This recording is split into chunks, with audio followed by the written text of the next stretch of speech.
Today we've come out here to Bainbridge Island in Washington State to take a look at the all-new Lexus UX. This is the smallest crossover in the Lexus brand. It slots just one step below the Lexus NX. By its overall size, and very much like the rest of its competition in the luxury segment, this was really designed for Europe initially, but they're also bringing it to the US because Americans just love crossovers. And we expect this to essentially replace the Lexus CT in their lineup. Up front, the UX definitely looks like a member of the Lexus family, but I also think that this is one of the more attractive designs in the Lexus family because the grille is not quite as large as we see in the Lexus RX. It doesn't dominate the front in the same way, and I think the headlamps are a little bit more stylish than some of the other modern Lexuses we see there. We still have the same sort of stylistic Lexus swoosh there in the headlamp. We have two different full LED headlamps available. These are the base headlamps. There is also a tri-module lamp that you can upgrade to. The grille changes based on the model that you're in, and this orange model in front of me is the F Sport trim. You can get this in the hybrid or the non-hybrid, and it has this distinctive squiggly grille going on here. If you don't get the F Sport trim, we have a different grille that is sort of themed on L shapes or interlocking shapes, and they get a little bit different as they go down towards the bottom of the front bumper. Even though the UX was ostensibly designed for urban driving, I find it interesting that we don't have a 360-degree camera or front parking sensors in this particular model. Lexus has been on a mission to change the way you think about value and safety in their luxury vehicles, and all Lexus vehicles come standard with a high level of active safety technologies that we don't find in even safety-obsessed brands like Volvo. So we have a camera right back here behind the windscreen, a radar sensor right there behind the Lexus logo, and that gives all models of the UX, including the base trim, radar adaptive cruise control, lane keeping assistance, automatic high beams, and a number of other safety technologies, again, that you don't find standard in this segment usually. Now let's talk about where the UX fits with the competition. This is 177 inches long, which actually puts this on the longer end of the subcompact luxury crossover category. This is again where the X1, X2, Q3, XC40, and Evoque live. Overall, this is about 5 inches shorter than the Lexus NX, which is a compact luxury crossover designed to do business with the XC60, the BMW X3, and the GLC. Crossovers in this category fall into two sort of style categories. We have the more lifted hatchback-like appearances that we find in this vehicle, in the QX30 from Infiniti, the Mercedes-Benz GLA, and arguably the BMW X2 as well. And then we get the X1, XC40, perhaps the new Q3, that are a little bit more classic crossover shaped overall. The UX incorporates styling elements from other Lexus vehicles and adds a few of its own. We have a very distinctive swoosh up here that we see in other Lexus models. These mimic what was going on up front, but the overall styling of the elements is actually quite different. So we actually have this lamp module that does have an actual physical kick up right here. It actually goes up right there on the side to give it a little bit of a winged profile. I really like the way that looks, and I hope this makes its way into other Lexus models. And then joining everything together, we have one lamp module that is right there on the liftgate itself. We also have amber turn signals. Everything is a little bit blacked out back here, but these are still amber, not red, and that is my preference. A lot of modern luxury vehicles, especially the European ones, have gone to red turn signals because they think Americans like them better. Let me know what you think about that down there in the comment section below. Personally, I prefer an amber element. Lexus tucks up the exhaust tip in the hybrid model right there under the rear bumper, and the hatch actually opens a little bit higher than you might think. So the license plate right here is not part of the hatch, it is actually a part of the bumper element. If you've read or heard anything about the UX so far, then you probably know that what's under the hood is probably the most controversial aspect of this new crossover. The base engine is a 2-liter 4-cylinder naturally aspirated engine, not a turbo like we find in many of the European competitors. It produces 169 horsepower and 151 pound-feet of torque, which is definitely lower than the average entry-level model in this particular segment. It also sends its power to the front wheels only via a continuously variable automatic transmission. That CVT is an all-new design that is actually shared with the Corolla hatchback, and it incorporates a physical first gear for improved launch and improved launch feel. So first gear takeoffs feel very normal, very direct, very linear, and then it will actually switch out of first gear and into the continuously variable transmission mode, which will imitate 9 additional gears, giving you 10 gears total for this particular transmission. Thanks to the CVT and the overall power output figure, fuel economy is quite high for this segment at 33 miles per gallon combined, but the acceleration is definitely on the low side at 8.9 seconds according to the manufacturer. Then we get this model here, which is likely going to be the more popular engine by a hair in the United States, and that is a hybrid system based off of a number of components that Lexus has used in other vehicles. This is not the hybrid system that we find in other world markets in the Toyota CHR. We'll talk about the CHR a little bit later. This is a 2-liter 4-cylinder engine and a hybrid system that is somewhat related to what we see under the hood of the new Lexus ES hybrid. Only under this hood, it produces 181 horsepower. That's notably more power than we find in the base engine, and as a result, even though this vehicle is heavier, it will get you 0 to 60 almost a half second faster. This vehicle has a standard E all-wheel drive system with an electric motor in the back. So the engine is mechanically setting power to the front wheels, an electric motor handles the rear wheels, and that E all-wheel drive system is standard on all hybrid UX models. This will give you 39 miles per gallon combined and well over 40 depending on how you drive the vehicle. So if you're driving this nicely, gently out on the road, you should easily expect way over 40 miles per gallon on your daily commute. That's thanks to the new design of this hybrid system, which is able to operate in EV modes at higher speeds and for longer periods of time than previous Toyota and Lexus hybrid systems. Front seat comfort is pretty good compared against mainstream models in this segment, but not as comfortable as some of the top-end trims that have more adjustable driver's seats. One noticeable omission is that we have only 2-way adjustable lumbar support here, not 4-way adjustable lumbar. We do, however, have a power adjustable tilt telescopic steering column that can optionally be memory linked with the driver's seat memory over there on the door, although this particular trim does not have that feature. Now it's worth noting that the front passenger seat does not offer power adjustable lumbar support, apparently not even in the top trim. So if you are interested in passenger seat comfort, some of the European options will offer a little bit more adjustability over there. Hopping into the back, I'm going to have to drop this vehicle a little bit below some of the mainline European competitors, mainly because of the legroom figures. We have combined legroom of 75.2 inches here, which is below many of those European competitors like the X1, X2, XC40, etc. And it is likely going to also be below the brand new Audi Q3, although this is more room than you find in the current generation model. That's even though this is actually a little bit larger on the outside than some of those European competitors. We do have a relatively generous amount of headroom, however. If I sit upright, I still have about 1 inch left. And that surprised me a little bit because this is not as boxy as something like the XC40. So the seating position is actually a little bit more relaxed, a little bit more car-like or sedan-like than we see in that particular Volvo. Now, keeping in mind that this is a subcompact crossover, if I move over to the middle, I have an adequate amount of headroom, probably still about 1 inch left, but obviously this bench is going to be narrower than something like a Lexus NX or a Lexus RX. If I move all the way over to the right with this front seat back all the way in its tracks, you notice that my knees do dig into the seat back there, although again, I have enough headroom that I could do this for a while if I needed to. The outer seating positions have fixed height headrests, but they do pop out and then forward like that in order for them to be almost flat with the cargo area in the back. Now that does change depending on whether you get the hybrid or the non-hybrid trim. Cargo capacity varies based on whether you get the hybrid or the non-hybrid model. The hybrid has a little bit less cargo capacity than the non-hybrid model because the battery does have to go somewhere, and unfortunately Lexus chose to put that somewhere right back here under the load floor. Now we still have definitely enough room for 22-inch roller bags right like that, and the hatch will close with them all in a row. We have a removable cargo cover here that is one of these flippy sort of sunshade variety. This is one of those covers that you grab on both ends and then give it a twist, and then it sort of folds into itself right like that. This is a little bit more compact than the average roller cover, and it is easier to find somewhere to put this particular style of cover.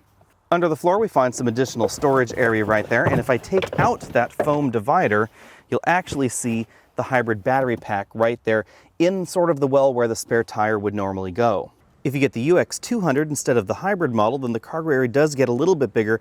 Mainly it's because of the depth, and that's because the battery is obviously not right down there at the bottom of the cargo area. If you lift up the cargo area load floor, we still don't find a spare tire under here, although it does appear that under all this foam, there is actually accommodation for a compact spare tire if you wanted to try and get one aftermarket. For our walk around the interior, I've hopped into a UX 200, that's the non-hybrid model, but the model with the luxury package, so you can see what that changes on the inside. We have a pretty standard sized moonroof right over here above the driver and front passengers' heads, height adjustable shoulder belts for the driver and front passenger, and height adjustable headrests as well. These are not 4-way adjustable. You can see from this angle the seats kind of kick up right there a little bit of a shoulder design like we see in some modern Acuras. As you'd expect out of a vehicle in this category, the majority of the doors are made from soft touch plastics, but the bottom portion of the door is made from hard touch material. We have a door handle right here that mimics the style going on in some of Lexus's more expensive vehicles, where it appears to just sort of float right there out of the door. More of that same camel colored material right there for that soft touch armrest, soft touch plastics in the upper section of the door, and then a hard touch piece right on top. Moving from the doors on over to the dashboard, we find an air vent on that side. We'll take a closer look at those in a little bit. And then we find some material on top of the dashboard that has the same color as the seats, but interestingly enough, this has another texture to it. It's a little difficult to see this texture on camera, but it has more of a sort of grass paper-like texture, and it is a stitched material. You can see the real stitching right there on that side. And then some more trim. This has a lined linear texture to it. Again, slightly different than what we find over there on the door panels. And then some soft touch injection mold materials below that. And then harder plastics around things like this glove compartment lid, which is more of a slot style glove compartment. You could fit a large tablet computer in there quite easily. The infotainment system appears to float on top of the dashboard like some of the more tablet-styled systems we see from the Germans, but it actually is part of a housing that really does extend a little bit further back and has more of a built-in look than some of those others, especially from the outside of the vehicle. We have an analog clock over here on the left, because apparently every luxury car must have an analog clock, and then we have this optional widescreen infotainment system. A 7-inch screen is standard, and you get this particular screen if you bump up to the model with navigation.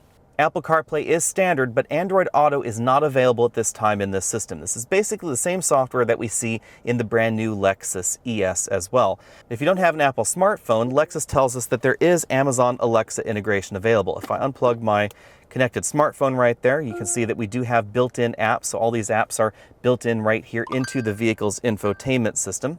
And then, of course, we're driving the model with the built-in navigation system, so we have the navigation software that's native to the vehicle right there. Other than that, this acts very much like all of the other Lexus infotainment systems that you've seen out there.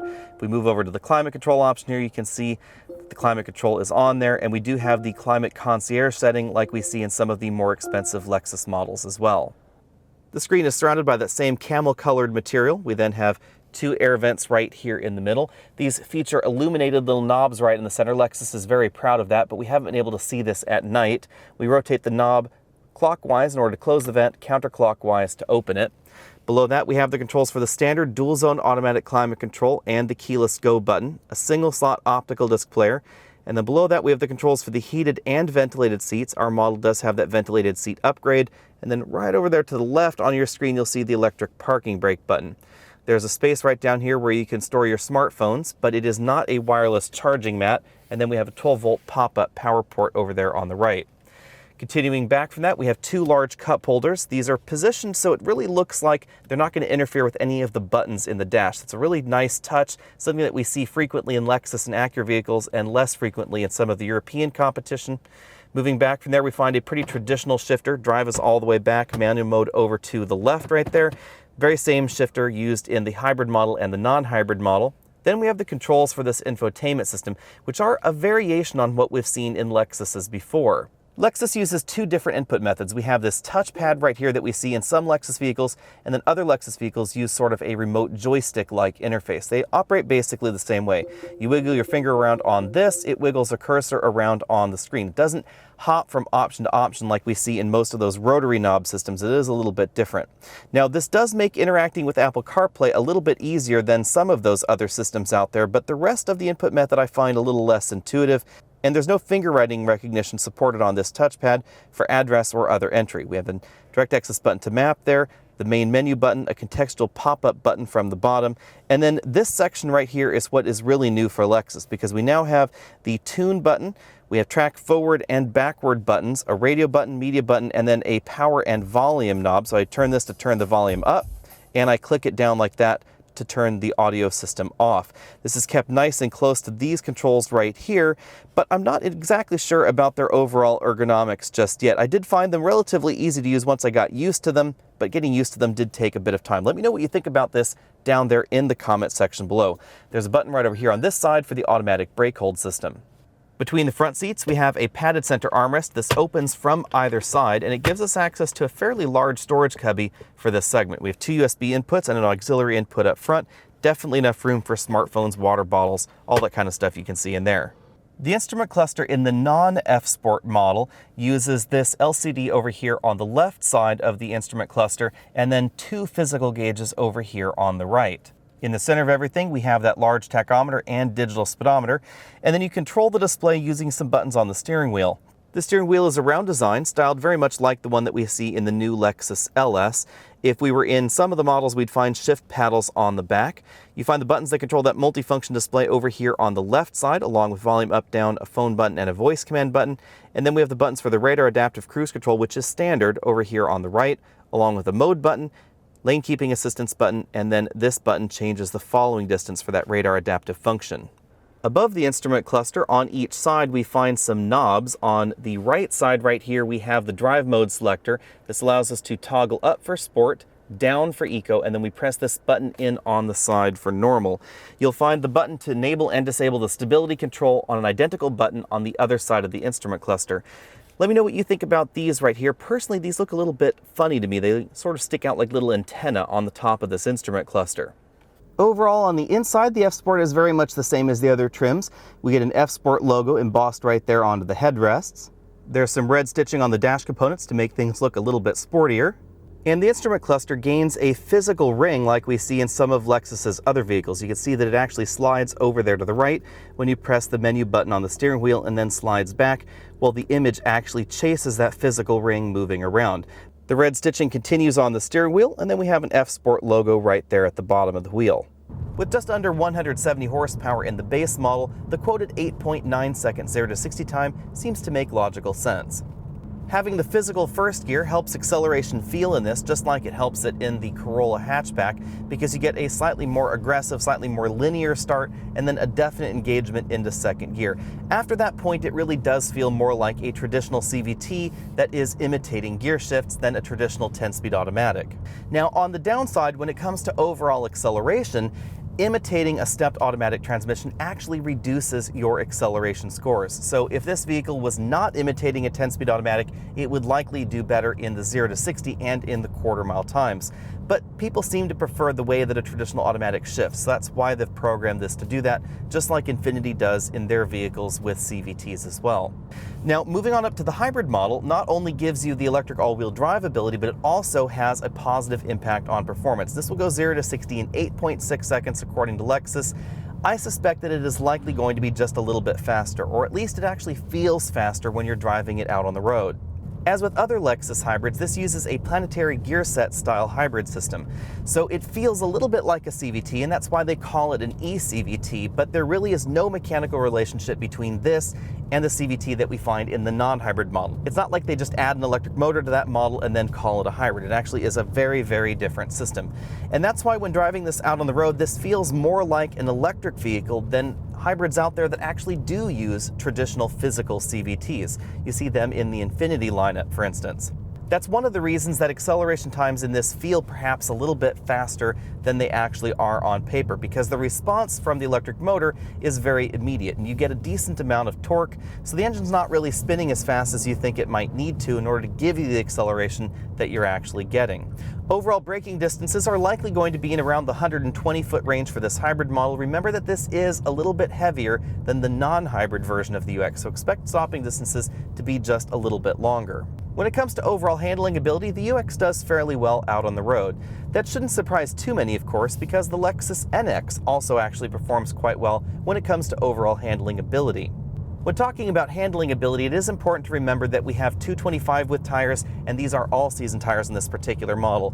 And a lot of the European competition, they do have available up-level tire packages. They get wider, they get stickier, etc. So when compared against vehicles that have similar tires on them, this is still going to handle well. And if you were to put grippier tires on this, then this would compare well with some of those alternatives.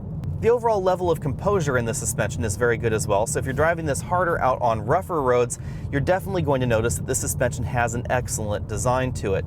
When the road really starts to wind, you will start noticing that this just doesn't have the same kind of thrust that we find in the European competition. And the more fun you're trying to have in the car, the more that will be noticeable. Not that many people will be taking their subcompact luxury crossovers out on a track, but to use the track as an example makes a little bit of sense here, because this is going to go around corners just about as well as many of those mainline European competitors, comparable Q3, comparable XC40, comparable BMW X1. However, in the straightaways, those vehicles are really going to pull away, and overall times are definitely going to be faster in those vehicles. That's really what I mean about the overall driving dynamics of this. Again, handles well, but not as fast as the competition. Out on a rougher road, like I have found out here on Bainbridge Island, you can definitely tell that the UX has a relatively firm suspension, whether we're talking about the F-Sport trim that we're driving right here or the regular tune of the suspension. And that surprised me a little bit because Lexus's crossovers of the past have generally been a little bit more softly sprung compared with the Europeans. But that's not really the case in the NX or this smaller UX right here. These are definitely on the firmer side of things. One thing that you'll really notice in the cabin of the UX is how quiet it is, whether we're talking about this hybrid model where the engine isn't even turning at the moment because we're operating in EV mode, or the regular non-hybrid model. I actually thought that the non-hybrid UX model had start-stop and was spending a lot of its time off, but the engine is just so smooth and the cabin is so quiet at a stoplight that you really don't notice that the engine is spinning. I expect these models are going to come in right around the 70 decibel mark once we can get these home to do our usual battery of tests and comparisons. One thing I can tell you right away, however, is that fuel economy is absolutely excellent in this hybrid, just as we've come to expect from Lexus and their hybrid vehicles in the past. Over a day of mixed driving, acceleration tests, idling for photo shoots, etc., definitely driving this vehicle harder out on fun roads out here, we have been averaging just over 40 miles per gallon, right around 41 really. If you were to treat this gently, I suspect you could easily get into the mid-40s as far as overall fuel economy goes. And unlike some of the competitive hybrid systems that we see out there, higher speeds don't seem to affect the overall fuel economy as much. So it's likely that this vehicle will still be getting pretty decent fuel economy at 70 or 75 miles an hour out on the highway, just as we see in other Toyota and Lexus hybrids out there. One of the things that you'll really notice in the all-wheel drive hybrid system that we find in the UX, just like the NX and the RX, is that if you really put your foot into it, you are going to get some front wheel slip, and it's going to take a little bit of time before the system decides to send power to the rear axle. But if you want a high mileage hybrid and you want that extra insurance of having that extra traction in the back, then this is going to be an excellent option. As we've come to expect from Lexus, they have priced the UX very aggressively. It starts at $32,000 for the front-wheel drive UX 200. Now, when comparing this with other competitors, remember that basically every entry in this segment is now front-wheel drive, including the BMW X1 and the BMW X2. So front-wheel drive is no longer really a problem as far as driving dynamics go in this particular segment. If you want to get the F-Sport trim, that adds an extra $2,000. It gives you the appearance package on the outside. We also get a slightly different suspension tune. If you want the hybrid model, that is also a $2,000 bump starting at $34,000, and you could add the F-Sport package onto it, which is what we're looking at here in orange. You'll be able to get your hands on these starting in December for the regular model and January approximately for the hybrid model, because they're going to take a little bit longer in order to get produced and then shipped over to the United States. When it comes to comparisons, the first and most important thing that you have to decide as a shopper in this segment is how much does outright performance matter to you? Because if you want the fastest entry in this segment, you simply won't find it over here with the Lexus UX. On the other hand, if you're looking for one of the best deals in this segment, one of the highest expected reliability ratings in this segment, and active safety features for a decent price, then the Lexus is definitely going to be a top pick because we get radar adaptive cruise control, all those autonomous safety systems, autonomous braking, pedestrian detection, etc., all for that base $32,000 price. And you won't find that in any of the competition, not even the Volvo XC40, and Volvo is ostensibly the brand that is really obsessed about safety. If you move up to the hybrid model, we get about 40 miles per gallon in real-world driving for $34,000, and again, all that active safety tech. When it comes to overall driving dynamics, the UX really does very well, and that's thanks to the TNGA platform that we discussed earlier. This really does have a good driving dynamic, even when pitted against a lot of the German entries in this particular segment.